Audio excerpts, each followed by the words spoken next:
This example says sketch the graph of the function y equals cosine x, highlighting the part indicated by the interval negative pi over 2 to pi over 2.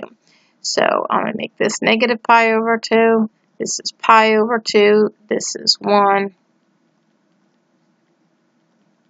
And so my graph looks like this.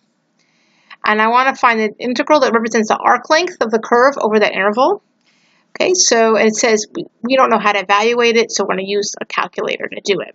This means it's using a calculator.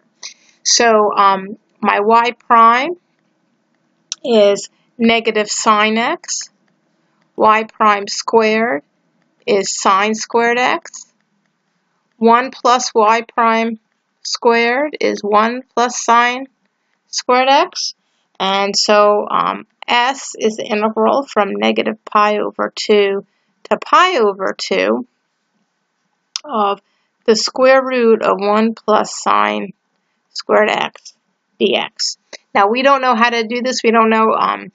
We could only, if we had a cosine on the outside or something, so we could use substitution, but we don't know how to do it. So you can use your calculator if you use the math function, and then you pick a function integrate. If you have a TI-83 or TI-84, you would put the function here in, so the square root of 1 plus sine squared x, comma x, comma negative pi over 2, comma pi over 2. Make sure that your mode is radians or it won't work.